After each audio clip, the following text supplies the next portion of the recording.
नमस्कार, Dhirendra पुंडी news point में आप सभी का एक बार फिर से स्वागत है। मेरे साथ विंडो में है भाऊ तोरसेकर जी, उनका स्वागत कर लेते हैं। हमारे बहुत ही वरिष्ठ और पत्रकारिता में उन लोगों में से जो 7 पर्दों के पार सच क्या है उसको अपने अनुभव से हमारे सामने डिकोड करके बताते हैं। और आज फिर एक बड़े दिलचस्प वार्ता के लिए हमारे साथ हैं और ये आइडिया भी भाऊ का है, क्योंकि इस चैनल पर जो भी भाऊ आते हैं तो वो हमेशा एक यूनिक और एक अच्छे आइडिया के साथ आते हैं जो कहीं नहीं होता है।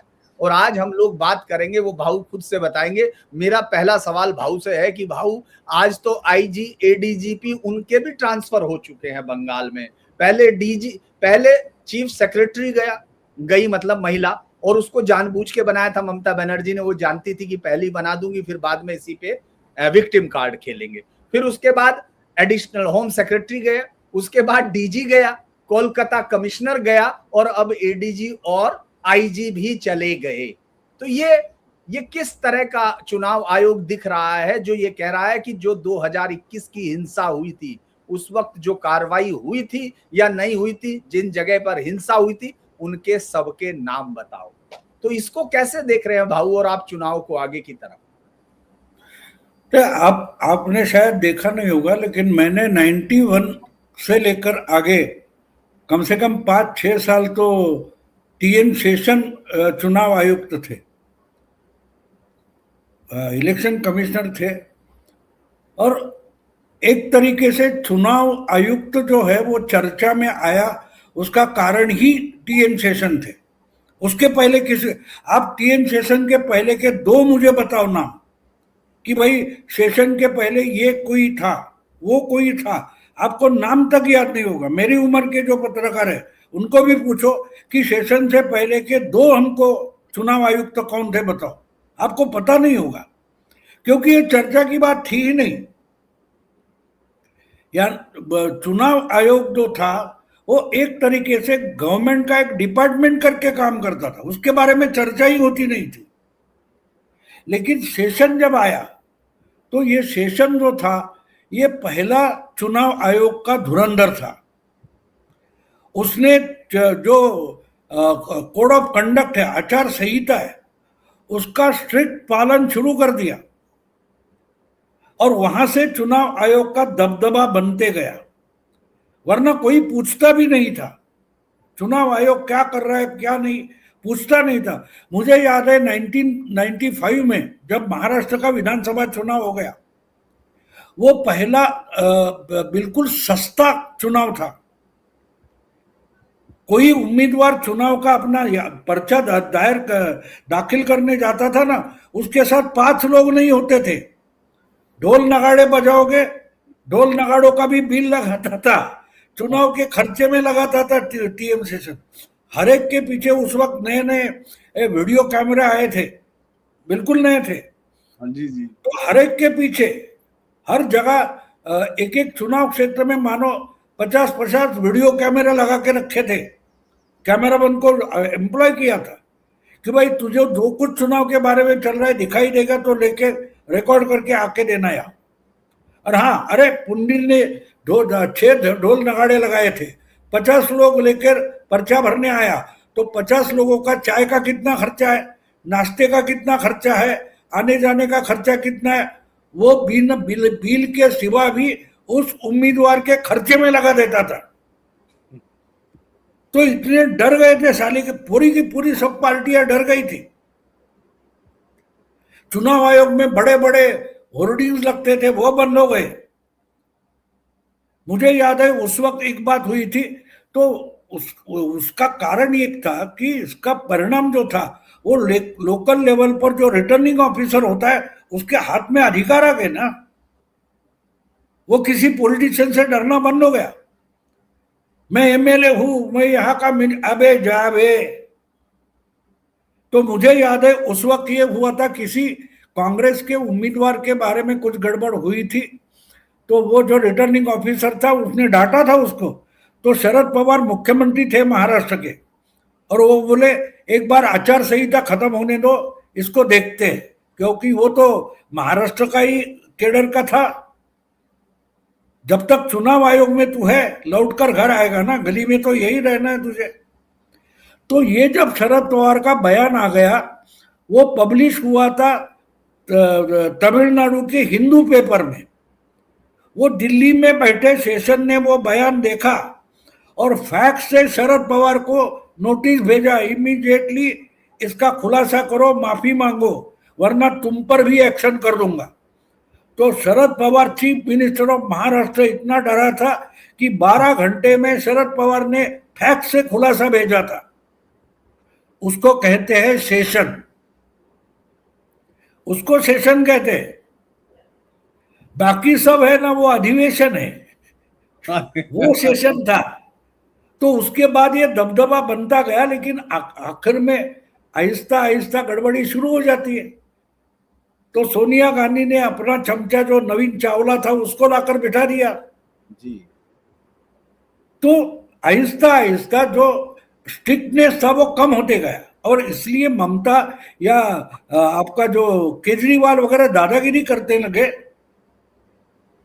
तो इसके बाद ज्ञानेश कुमार जो आया है वो फिर से सेशन बनकर आया हूं, आंधी बनकर आया हूं, धुरंधर है ना वो गाना जी।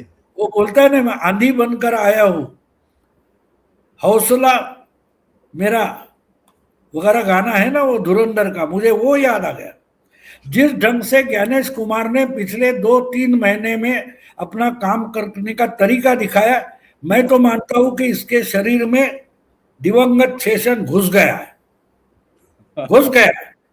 शेषन को डरते, आपको मालूम है उस वक्त की बातें करूं तो उसका अपॉइंट करने के बाद ये सब शुरू हो गया, तो प्राइम मिनिस्टर भी उसको डरता था, नरसिंह राव। ये हमारी सुनता नहीं है, तो उन्होंने क्या किया, यानी सेशन तक चुनाव आयुक्त एक ही होता था जिसको चीफ इलेक्शन कमिश्नर बोला जाता था। तो इसने और 2 एडिशनल कमिश्नर अपॉइंट किए नरसिंह राव ने। एक कोई सरदार था जो आगे चलकर कांग्रेस में गया, मिनिस्टर भी बना, मुझे याद नहीं, एमएस गिल, और दूसरे कृष्णमूर्ति करके थे जी। तो उनको अपॉइंट किया। तो सेशन ने 1.5 साल उनको टेबल पर बिठा के रखा, कुछ काम करने नहीं दिया था। वो मामला पूरा का पूरा सुप्रीम कोर्ट में कॉन्स्टिट्यूशन बेंच के सामने चला कि 3-3 क्यों चाहिए। आखिर सुप्रीम कोर्ट ने डिसीजन दिया कि तीनों ने मिलकर काम चलाना है। कमीशन का मतलब सिंगल मैन नहीं होता, 3 हो सकते हैं। तब जाके उनको काम दिया था। आगे चलकर कृष्णमूर्ति और गिल भी चीफ इलेक्शन कमिश्नर बन गए थे। लेकिन कहने का मतलब है कि सेशन का दबदबा क्या था, प्राइम मिनिस्टर भी डरता था।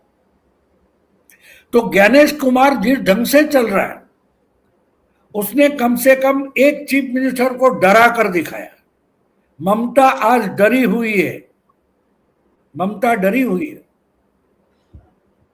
क्योंकि देखो उसने जिस दिन ये डिक्लेयर किया आचार संहिता शुरू हो गई, इमीडिएटली 5-6 बड़े ऑफिसर्स से उनको हटा दिया, ना पूछा ना कुछ किया, मेरा अधिकार है।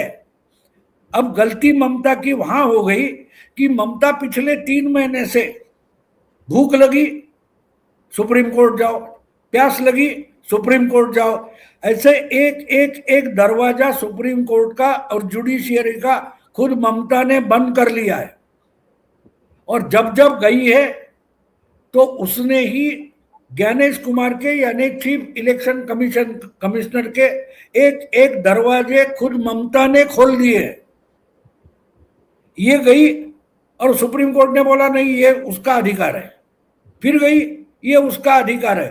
तो ज्ञानेश कुमार को जो सेशन के अधिकार थे वो बहाल करने में सबसे बड़ा क्रेडिट अगर किसका है तो वो ममता बनर्जी का है। लोग बोलते हैं ना कि पैरों पर कुल्हाड़ी मारना, ममता ने कुल्हाड़ी पर पैर मारा है, अपने खुद के रास्ते बंद कर दिए। और पिछले 3 महीने से इसके लिए ज्ञानेश कुमार पूरी प्लानिंग करके बैठ गया था। अर्थात ये प्लानिंग करता है तो कोई भी आईएएस ऑफिसर होता है, सिविल सर्विसेज होती है, उसकी अथॉरिटी सेंट्रल गवर्नमेंट के पास होती है, डिपार्टमेंट ऑफ पर्सोनेल, वो होम मिनिस्ट्री के अंडर आता है। होम मिनिस्टर कौन है? हमारे अमित तो शाह। उसके साथ बैठकर या उसके सहयोग से चुनाव आयोग की रणनीति ज्ञानेश कुमार ने बनाई है। तो उसमें आधी ज्ञानेश कुमार की है और आधी अमित शाह की है।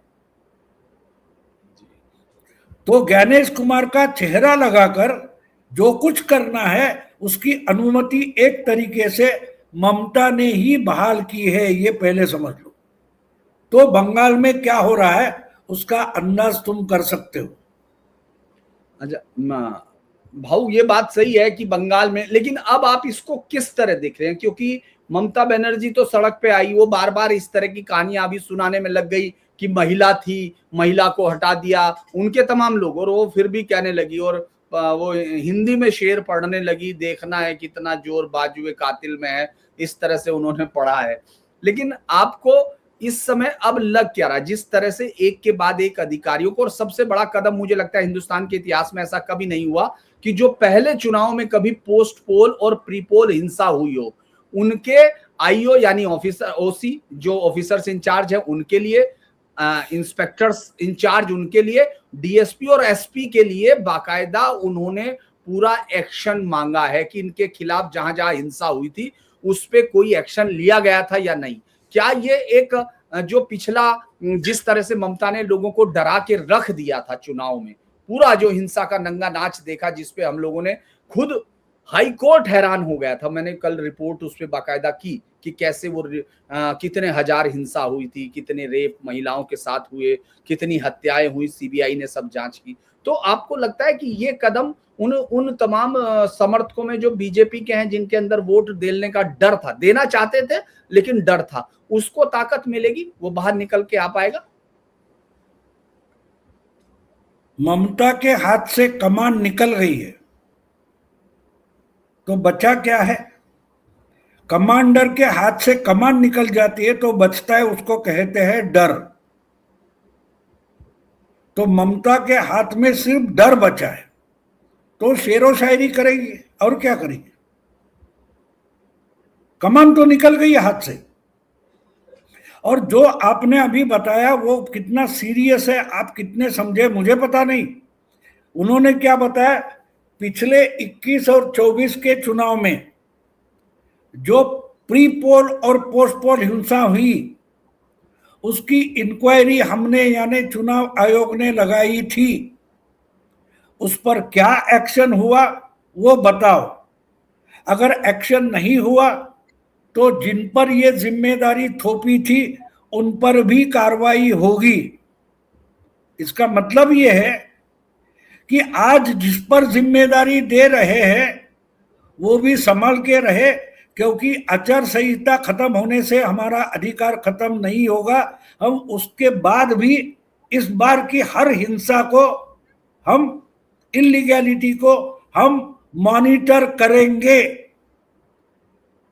अब 21 और 24 का माहौल नहीं है, ये इसमें इंगित होता है, ये आप पहले समझ लो कि अगर हम 21 और 24 के मामले अब निकालेंगे, उस पर एक्शन करेंगे, उसको तो काम से हटाएंगे, एक बात अलग है, लेकिन एक तरफ चुनाव चलता रहेगा और 21 और 24 के जो गुनहगार है उन पर कार्रवाई शुरू होगी। इसका मतलब यह है कि 26 में जो इलीगैलिटी करेगा, हिंसा में सपोर्ट करेगा, उस पर भी कार्रवाई होगी। ये इस आदेश का सीधा साधा अर्थ है। कायदे में रहोगे, फायदे में रहोगे। जो पहले हुआ वो छोड़ दो, अब कमान हमारे हाथ में है और हम जब तक चाहे हमारे हाथ में है। चुनाव खत्म होने से हमारी कमान निकल नहीं जाएगी, तुम्हारे गले का फंडा हमारे हाथ में रहेगा। ये इस आदेश का सीधा साधा अर्थ है। तो ये चुनाव ढंग से, कानून से और शांततापूर्ण होना चाहिए। यही तो इस आदेश में इशारा दिया गया। आज जो चुनाव का काम कर रहे हैं उनके लिए ममता की तरफ हंसकर देखना भी गुनाह है। आप किसी टीएमसी वालों के साथ चाय पीते दिखाई दिए, इसकी इंक्वायरी लगाओ, समझे। मैंने आपको सेशन की याद ऐसे ही नहीं दिया है कि पर्चा भरने आए आपके साथ 50 लोग हैं तो आपने इनको चाय पिलाई है, आपने इनको नाश्ता खिलाया है, तो उसका भी खर्चा आपके चुनाव खर्चे में जुड़ जाएगा। इस ढंग से जो दहशत, जो टेरर शेषन ने पैदा की है, उस राह पर ज्ञानेश कुमार चल पड़े हैं। और जब वो 21 और 24 के प्री पोल और पोस्ट पोल की बात कर रहे हैं, इसका मतलब आज जो काम कर रहे हैं वो सावधान रहे, वरना तुम्हारी पतलून जगह पर नहीं रहेगी। ये धमकी है सीधी सीधी जी। और अब आपको बीजेपी के और एक बात आप समझ लो, ये जब होता है, जब खुद चुनाव करने वाला जो डर चुका है, तो वो जिसको सपोर्ट करने वाला था, जिसको हेल्प करने वाला था, उसको बता देगा भाई हाँ नमस्कार, आप मुझे रास्ते में दिखना भी नहीं। और जब ये दोनों इस ढंग से डर जाते हैं तो आम वोटर के दिमाग से डर भाग जाता है, वो खुलकर मैदान में आएगा। यानी जो एसआईआर ना होने से भी वोटिंग के लिए नहीं जाता था वो तो निकल कर आएगा, लेकिन एक एसआईआर से कट गया है, वो ऑलरेडी कट गया है। तो चुनाव में वोटर में कितना डिफरेंस पैदा हो गया ये पहला गिनो। इस बार 200 पार नहीं बोल रहे, लेकिन 200 पार की तैयारी 5 साल से चल रही थी। ये अभी अभी आपको उसके सिम्टम्स, लक्षण दिखाई देने लगे। जी भाऊ, एक बड़ा दिलचस्प ये हुआ, हम लोगों ने अगर इसमें देखें, जब आपसे बातचीत हुई उसके बाद में, अगर हम बंगाल पर लगातार बात कर रहे हैं, आपने देखा एक रैली होती है, वो रैली ब्रिगेड परेड मैदान में होती है, बड़ी विशाल रैली, और उसकी भीड़ देख के टीएमसी के लोग उस पर पथराव और बोतल बजाना, सब चीजें करना, यहां तक कि टीएमसी की मंत्री उसमें मुलव्विस होती है। इसके अलावा बाहर ट्रेनें रोकी जाती हैं, सड़कें रोकी जाती हैं, इसके बावजूद एक बहुत बड़ी भीड़ वहां दिखती है। भीड़ वैसे पिछली बार भी दिखी थी पीएम की रैली में, लेकिन ये एक भीड़ अलग अंदाज में दिख रही है। दूसरा, शुभेंदु अधिकारी जिसने नंदीग्राम से मुख्यमंत्री को हराया, वो अब भवानीपुर से भी लड़ रहा है, भवानीपुर से भी ऐलान कर दिया। और वो मैंने कई बार सुना, चूंकि मैं बंगाल में था तो उस दौरान मैंने कई बार पढ़ा उनका बयान, उस पर हम लोगों ने वो नहीं किया था वीडियो, जिसमें उसने कहा था कि मैं भवानीपुर से हराऊंगा 20,000 वोटों से। तो सब ये सोच रहे थे, हम भी सोच रहे थे कि शायद ये किसी कैंडिडेट के साथ कह रहे थे मदद करूंगा, लेकिन वो खुद खड़े हो गए। इससे क्या बीजेपी ये बिल्कुल मैसेज क्लियर कर देना चाहती है, जिनके अंदर उनके अपने वोटर के कंफ्यूजन था कि साहब मोदी ममता एक है या ये है, जिस तरह के आरोप वो वहां लोग लगा रहे थे, उस सब से बाहर निकलने की स्ट्रेटजी है ये बीजेपी की? इसको ही घर में घुसकर मारना बोलते हैं। ये नंदीग्राम से तो लड़ेगा, लेकिन भवानीपुर में आकर आपको हराएगा, आपसे लड़ेगा। पिछली बार जो तमाशा ममता ने किया था ना, वो उनके घर में होने वाला है, घर में होने वाला है। ये दिखाने का एक तरीका होता है। आज हम डरे नहीं है, हम हमारे घर से अगर नंदीग्राम से उठकर शुभेंदु अधिकारी भवानीपुरा कोलकाता में आता है, कालीघाट में आता है, तो वो दिखा रहा है कि मैं अगर नंदीग्राम से निकलकर भवानीपुर आने में डरता नहीं हूं तो वोटर को डरने की जरूरत नहीं है। हमने बड़ी तादाद में 2,500 सेंट्रल फोर्सेस की कंपनियां लाकर खड़ी कर दी है, डरने का कोई कारण नहीं है। अगर और वो वही बात आप जो परेड ग्राउंड की बात कर रहे हैं, मैं वो परेड ग्राउंड की भीड़ नहीं देख रहा था, मैं परेड ग्राउंड की तरफ जाने वालों लोगों के जो वीडियो, वो मैंने 20-25 वीडियो देखे। मैंने मोदी का भाषण नहीं सुना है, परेड ग्राउंड में जो भीड़ है उसके वीडियो मैंने बिल्कुल नहीं देखे। मैंने जितने हो सके 20 से ज्यादा वीडियो देखे तो परेड ग्राउंड की तरफ मोदी के भाषण के लिए जाने वाली आम जनता है उसके वीडियो देखे। वो क्या बोल रहे हैं वो सुना मैंने। वो जो बोल रहे हैं वो बता रहा है कि इस चुनाव में डर का माहौल नहीं है, हम डरे नहीं है। हम कैमरा के सामने बोल रहे हैं कि हमको परिवर्तन चाहिए, हम ममता को हटाएंगे, मोदी को लाएंगे, सुवेंदु को लाएंगे, ऐसा कोई नहीं बोल रहा है। जो परेड ग्राउंड के तरफ जाने वाले लोगों के इंटरव्यूज है वो बारीकी से सुनो और समझने की कोशिश करो। वो लोग मोदी को लाने की बात नहीं करते, वो शुभेंदु अधिकारी को लाने की बात नहीं करते, वो ममता को हटाने की बात कर रहे हैं। और वो सबसे बड़ा सिग्नल है। हमको इमरान खान चलेगा, हमको शाहबाज शरीफ चलेगा, लेकिन ममता नहीं चाहिए। ये जब दिमाग बन जाता है ना तो चुनकर कौन आएगा ये बात रहती नहीं है। हारने वाला कौन है इस दिशा में हमको सोचना पड़ेगा।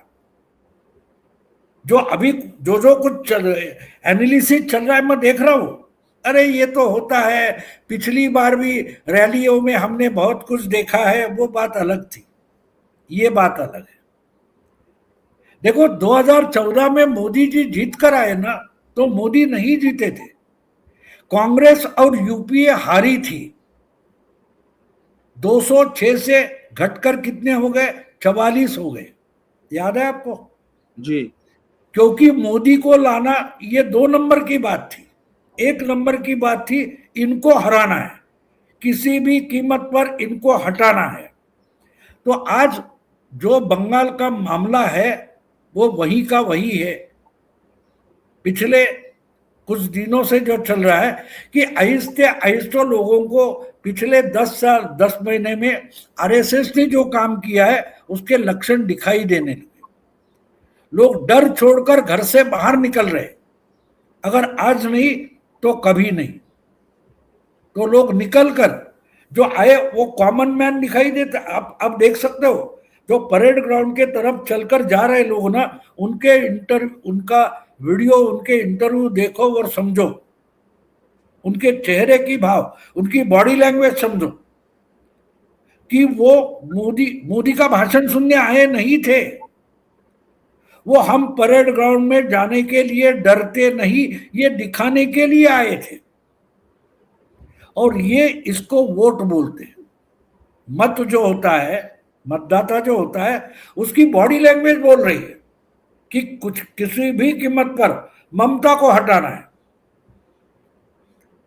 और ये ममता भी समझ पाती है क्योंकि इसी ढंग से 15 साल पहले उसने सीपीएम को हटाया था। उस वक्त के ओपिनियन पोल वगैरह अगर आपको मिलते हैं तो ढूंढ लो। आज जो ममता के बारे में बोला जा रहा है वो उस वक्त सीपीएम के बारे में बोला जा रहा था। लेकिन मन में लोगों ने तय किया था अगर ममता अकेली निकलती है, हजारों लोग उसके पीछे आते हैं,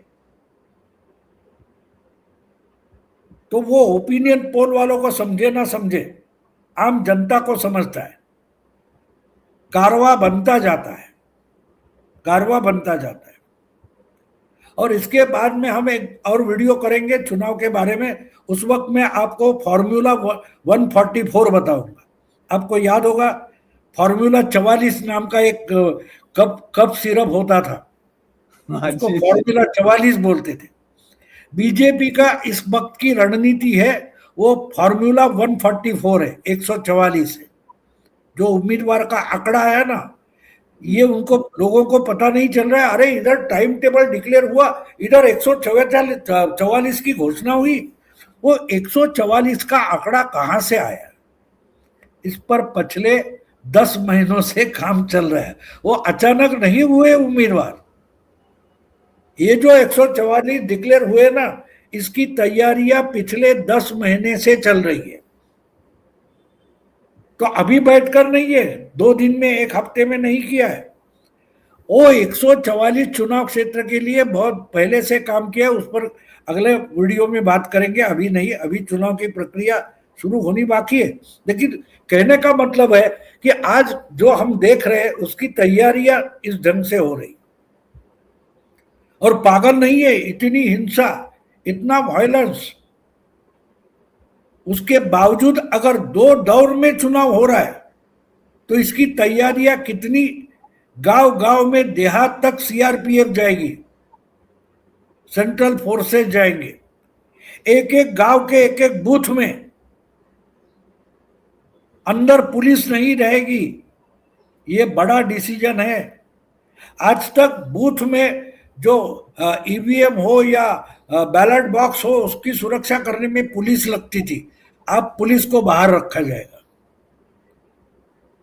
पुलिस को बाहर रखा जाएगा।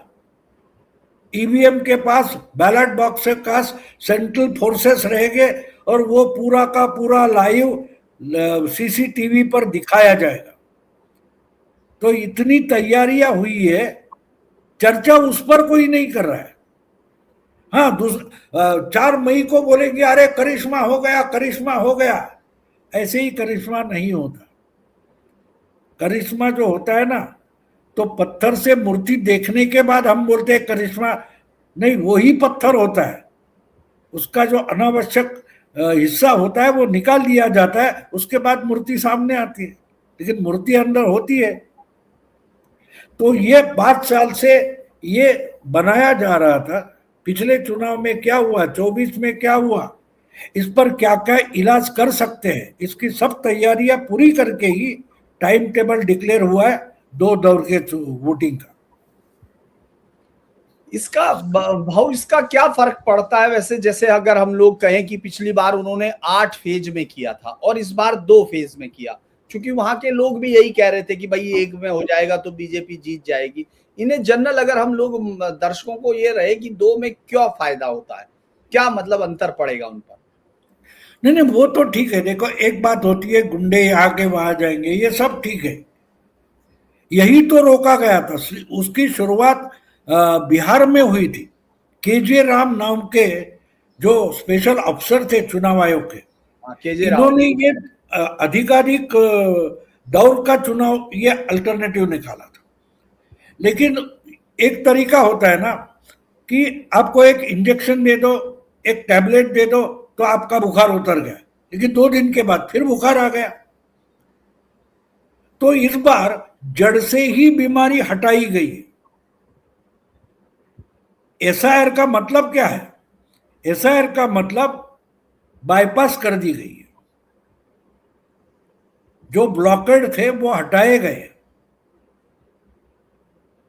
तो अगर हिंसा होने की संभावना ही नहीं है या कम है तो 8 दौर के चुनाव की जरूरत नहीं थी।